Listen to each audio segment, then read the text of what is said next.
Mesdames, Messieurs, bonsoir, bienvenue au journal. Dans les titres de l'actualité ce soir, le prochain Chosol Africa Summit se tiendra les 26 et 27 février prochains à Cotonou. C'est l'annonce faite par les organisateurs lors d'une conférence de presse. La rencontre vise, entre autres, à valoriser le potentiel culturel et touristique du Bénin en vue d'attirer des investisseurs internationaux à choisir la destination Bénin. Vous suivrez dans un instant les détails avec Teddy Goudalo.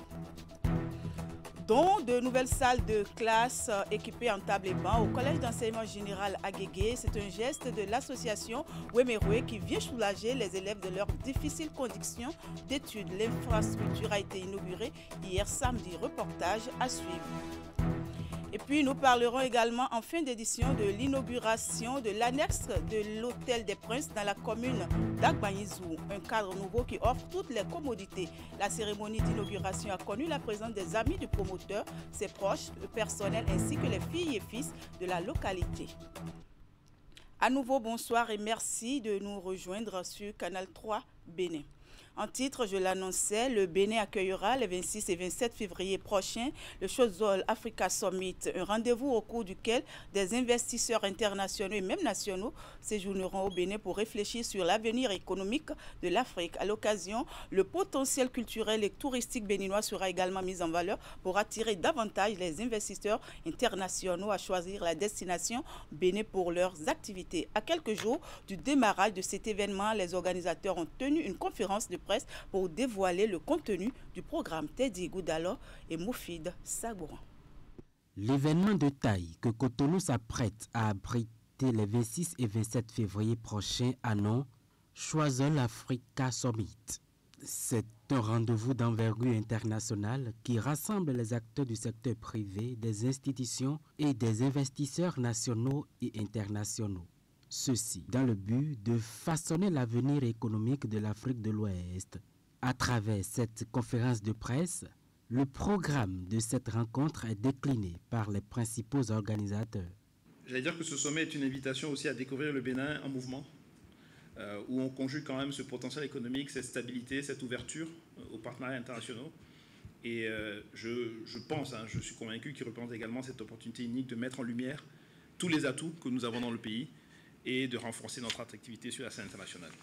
En organisant ce sommet ici au Bénin, c'est pour nous une occasion de mettre en relief ce que nous faisons désormais dans ce pays, notamment dans la zone économique spéciale de Glodibé, de développer des partenariats stratégiques et d'attirer de nouveaux investisseurs.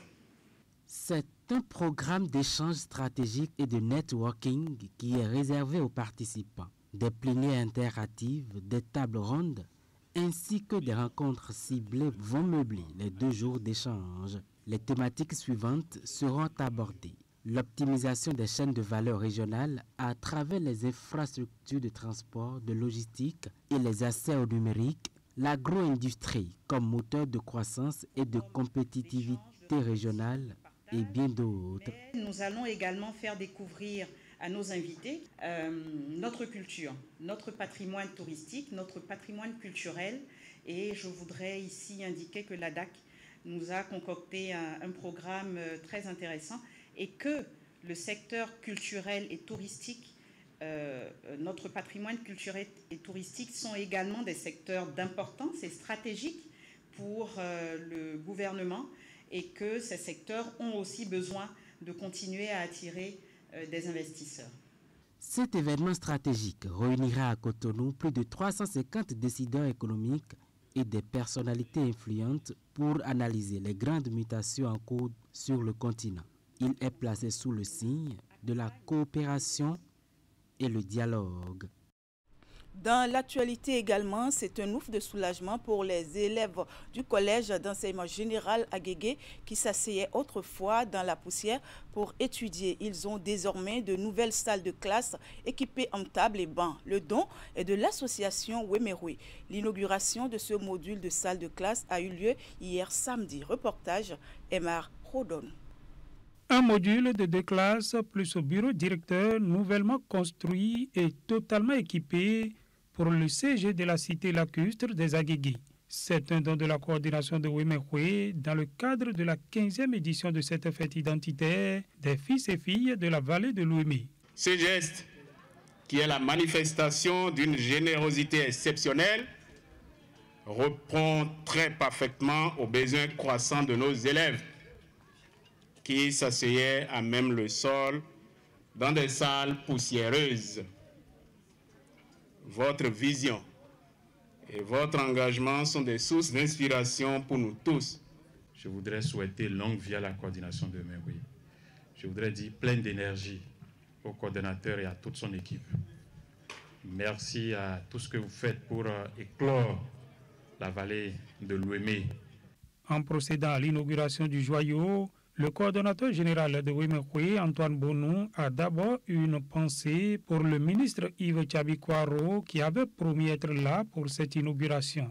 Hélas. Il me manque de voix pour prendre la parole en ce moment très difficile et très dur. Monsieur le ministre, paix à son âme, m'a appelé personnellement pour manifester le désir d'être ici aux Agégués. Aujourd'hui, l'homme propose, Dieu dispose. Paix à son âme. Wemekwe a réalisé cette œuvre et en plus, cette œuvre est dotée des tables et bancs. Les Wemenu de Indianapolis, c'est aux États-Unis, ils ont envoyé 35 tables et bancs. Les Wemenu du Canada ont envoyé 25 tables et bancs. Et l'ONG Regard Fraternel, avec l'appui de notre ami Antonio, non seulement ils ont donné 25 tables et bancs, mais ils ont réfectionné à Bembe 2 modules de classe. Une fois de plus, Wemekwe vient de montrer qu'elle n'est pas que moment de fête, mais elle travaille ardemment au développement de la vallée de l'Ouémé à travers ses genres d'action en faveur de l'école. Lancement de la première édition de Game Jam 2025. C'est un concours de développement de jeux vidéo sur l'éducation scientifique. Il est initié par le Centre d'innovation Future Studio, soutenu par le ministère du Numérique et de la Digitalisation. Plusieurs jeunes développeurs participent à cette compétition. Voici le compte rendu de Jules Echaud. C'est une compétition de jeux vidéo qui réunit pour cette première édition au Bénin une vingtaine de jeux. Les projets de jeux sont axés sur une thématique.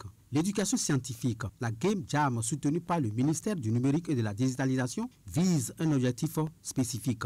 C'est un accompagnement en phase d'incubation qui va durer 6 mois. 6 mois au cours desquels l'ensemble des partenaires vont s'engager à faire en sorte que les projets proposés par ces jeunes soient réalisés.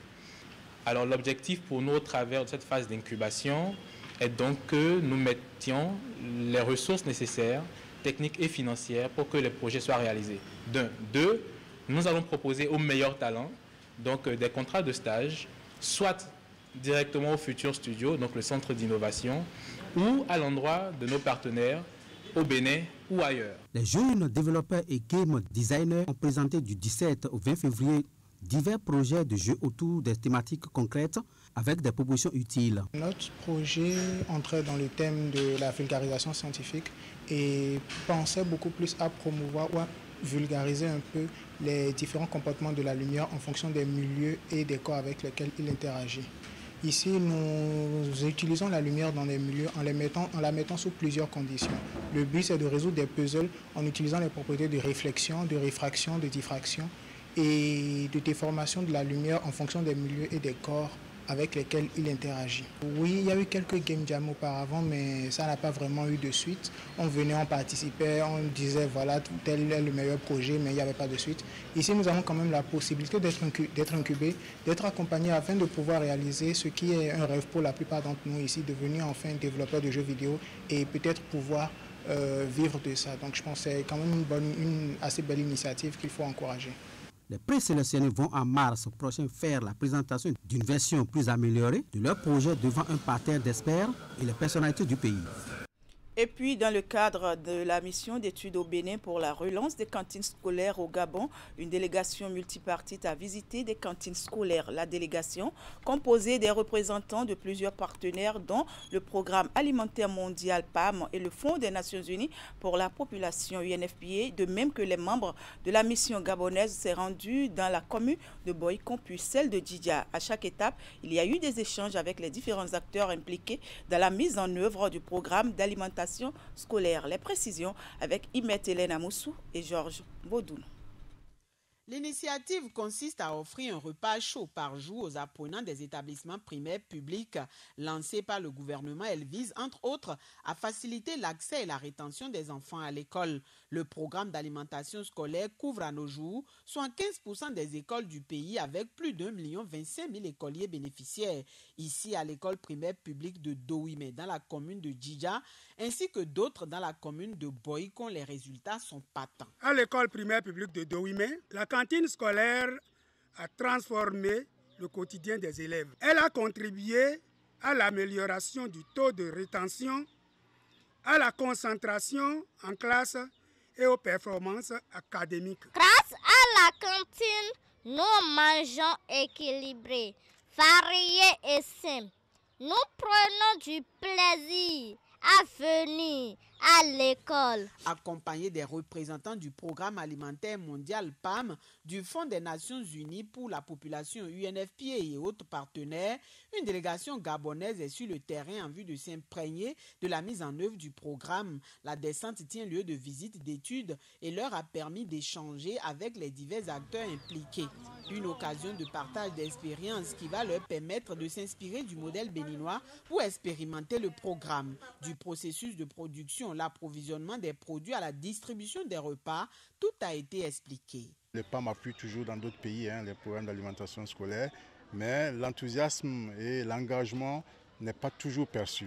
Là, ça fait une des spécificités. Également, le programme d'alimentation scolaire du Bénin est basé sur la production locale. Nous avons par exemple un programme qui permet des achats directs auprès des petits producteurs, mais également des achats de produits locaux auprès des commerçants privés pour alimenter les cantines scolaires. Le UNFPA vient appuyer pour faire apprendre aux enfants, aux apprenants, mais aussi à la communauté, l'importance de valoriser la jeune fille. Et donc, quand l'enfant à l'école est bien nourri, formé et qui sait comment se protéger, cet enfant contribuera à la dignité d'abord de la gente féminine et à la cohésion sociale. Pour les visiteurs, la sortie a été édifiante. Bien de stratégies et dispositions prises en vue d'assurer la réussite du programme sont allouées. Ce qui nous a marqué, c'est l'implication de toutes les couches, c'est-à-dire les communautés, les parents d'élèves, il y a les représentants du maire, il y a également les élèves à l'intérieur également de ce comité. Donc rien n'est décidé en dehors de... Donc vraiment c'est une bonne chose et nous on peut s'inspirer de tout cela pour mettre les cantines scolaires en œuvre au Gabon. En plus de renseigner les hôtes, la descente a aussi permis aux autres membres de la délégation de s'assurer du bon fonctionnement du système mis en place et de recueillir une fois encore l'avis des bénéficiaires et autres acteurs concernés afin de corriger si possible les imperfections qui subsistent.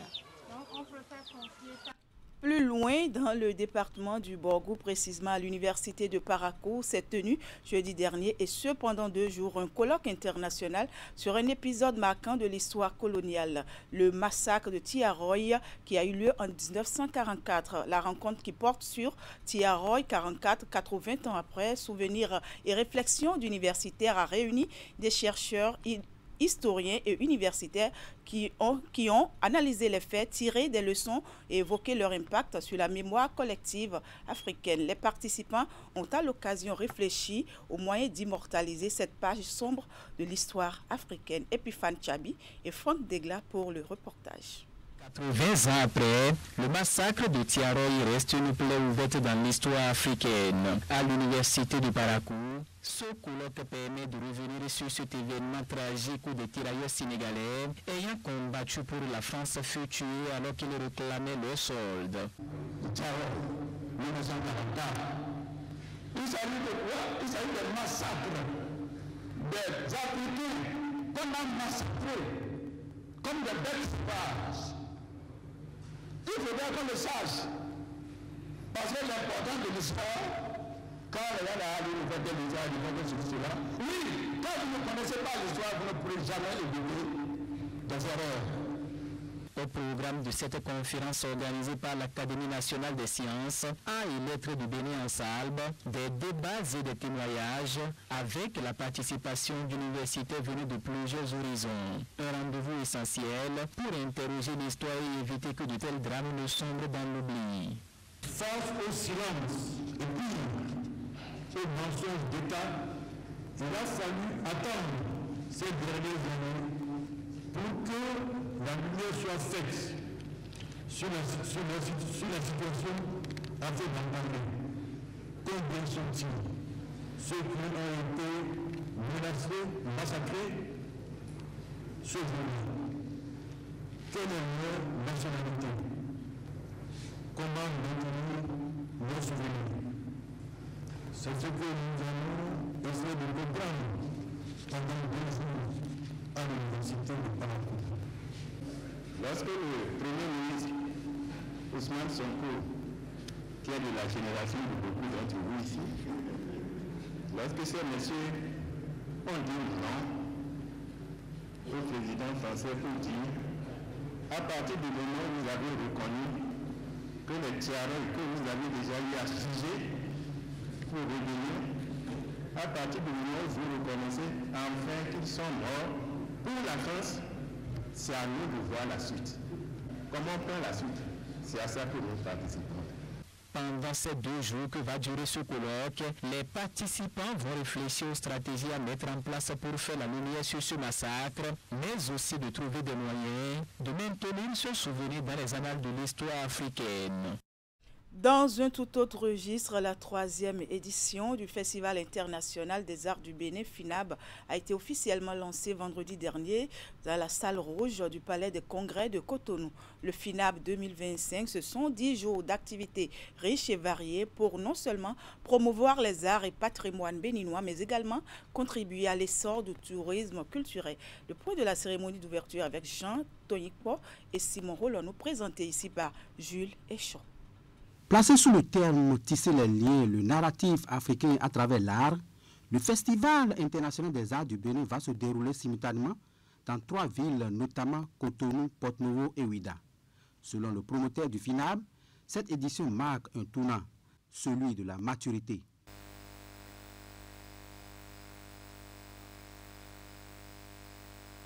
À l'ouverture de la cérémonie du FINAB, le ministre du Tourisme, de la Culture des Arts se dit être convaincu de la réussite de cette édition. Que ce soit à travers les performances, les expositions, les conférences éclairantes ou les ateliers, nous avons l'opportunité d'écrire ensemble un nouveau chapitre de l'histoire de l'art et de la culture. Il appartient dès lors à chacun de nous de faire de ce festival un véritable carrefour de rencontres, de découvertes et d'émotions partagées. Des artistes ayant marqué l'histoire du Bénin dans leurs domaines respectifs ont été récompensés. Il s'agit notamment de Hermas Bagidi, Edith Dasuno, le professeur Apollinaire Agbazaou, Sena Joy, Marcel Beffa, Félix Didonanvi, Francis Nikez Tchakbe et François Okio. Après les distinctions, les officiels ont lancé les activités du Top Art, un marché béninois des arts installé sur l'esplanade du Palais des Congrès.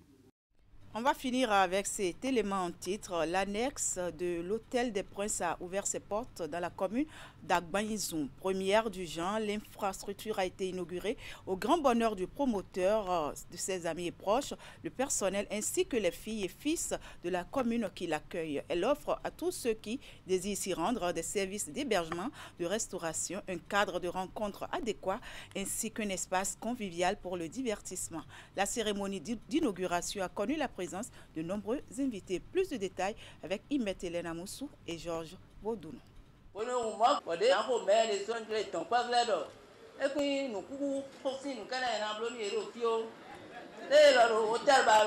À cette doléance formulée entre-temps par les jeunes à travers le maire de la ville, Lucien Adjalala apporte enfin une réponse favorable.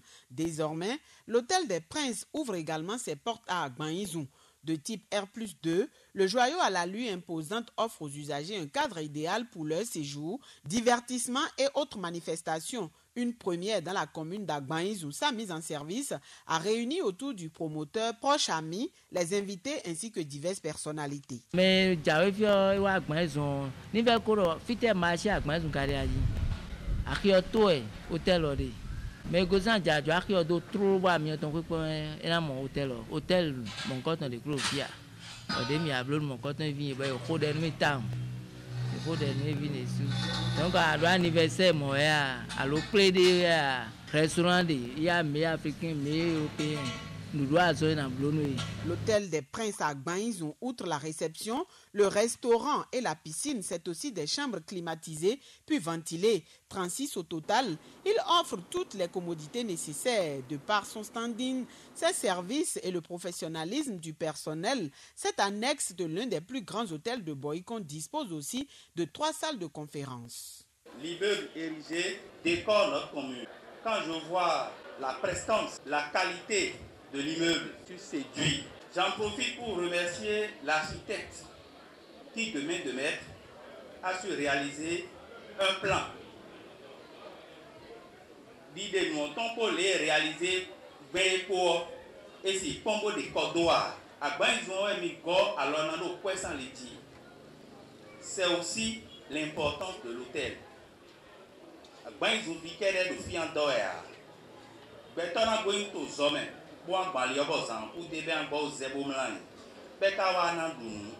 Ça contribue à l'augmentation de la masse monétaire. Suivi de la visite des lieux, la cérémonie d'inauguration a été l'occasion pour les filles et fils d'Agbaïz d'exprimer leur reconnaissance et gratitude à Lucien Adjalala, opérateur économique natif de la cité des Antilopes. Sa plus grande attente est que chaque citoyen de la commune contribue à faire rayonner l'investissement.